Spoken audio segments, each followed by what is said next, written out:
Por cierto, Jaime, gracias por compartirme el artículo que publica el New York Times. Yo no veo que en este artículo se le informe a los lectores de las acusaciones contra Raimundo Ramos. Solamente veo una defensa de este personaje que sería víctima de informes militares por sus intentos de desprestigiar a las Fuerzas Armadas al discutir con reporteros denuncias de ejecuciones extrajudiciales por parte del ejército.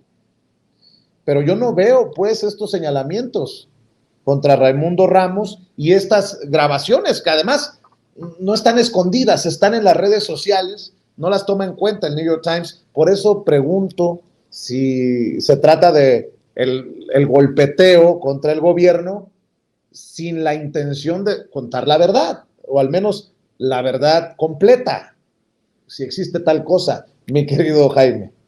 No, tienes toda la razón, y es quizá la primera observación que yo también detecté.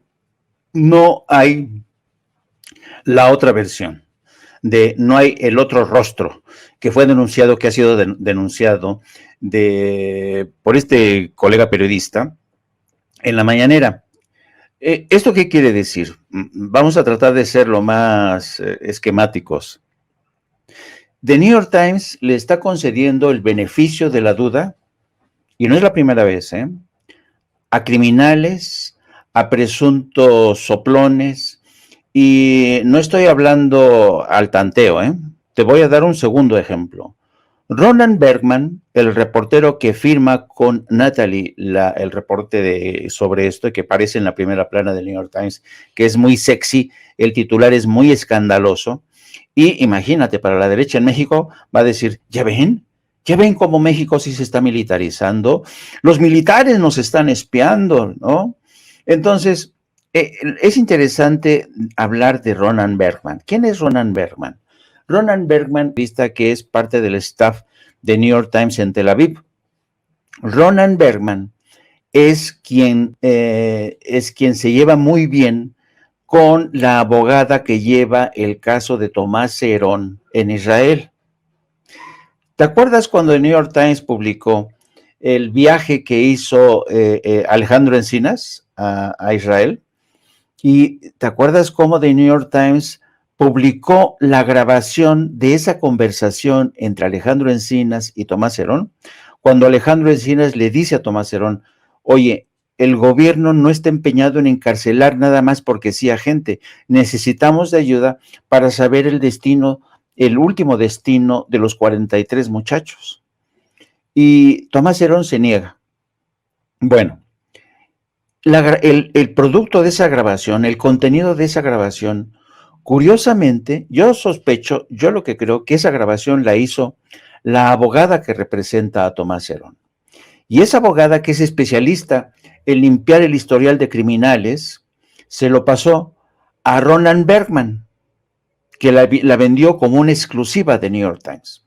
Entonces, fíjate, Roland Bergman, es decir, el New York Times, le concedió en ese momento el beneficio de la duda a Tomás Herón, que hoy está, como hablamos ayer, se la pasa, bueno, no, realmente se la pasa, va de pachanga en pachanga, ya se convirtió en una especie de influencer, miembro de la socialité israelí, anda en restaurantes de lujo, en pachangas, porque él ya se sabe seguro, sabe que le van a dar la nacionalidad, y la petición de extradición desde México está en punto muerto.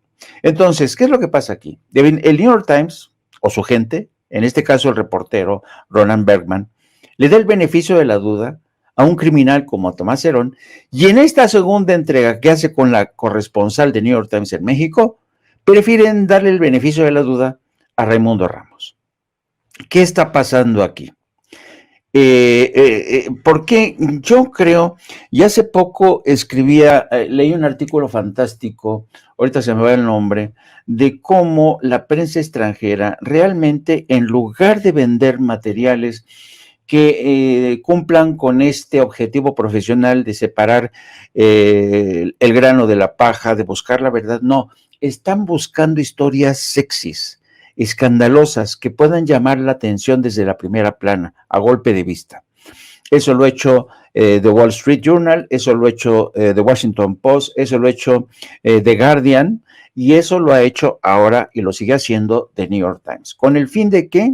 Vender más periódicos, vender más escándalo. Además, le hacen el caldo gordo a la derecha en México, que tiene sus vínculos con Estados Unidos. Yo te comenté que ayer yo estaba entretenido, muy entretenido, porque Arturo Sarucán dice que definitivamente el presidente Andrés Manuel López Obrador ya perdió la batalla en la narrativa extranjera, de la prensa extranjera, que porque dice que nadie le cree, ya todo mundo sabe que, si bien es cierto que Andrés Manuel tiene el control de la narrativa interna, gracias a las mañaneras, pero ha perdido la batalla en la prensa extranjera.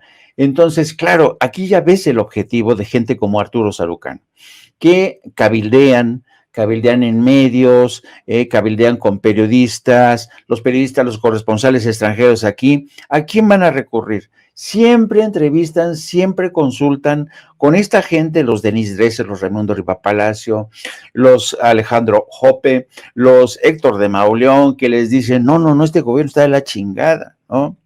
Y ese es el problema, y eso es lo triste, porque mira, que yo lo diga, que The New York Times prefiere darle el beneficio de la duda a criminales, a soplones, y no a un gobierno electo democráticamente por más de 30 millones de mexicanos, eso está muy cañón, Vicente. Además, estamos hablando de un caso, no de decenas o cientos como en el sexenio de Enrique Peña Nieto. Y lo importante aquí es buscar la verdad. Si hay que denunciar, que se denuncie. Pero estoy hablando de este caso en particular porque es claro que hay un bando, no un bando, un lado de la historia que se asumió ya como verdad, poniendo en riesgo, insisto, al que denuncia en la mañanera. Y bueno, para cerrar, mi querido Paco, mi querido Jaime,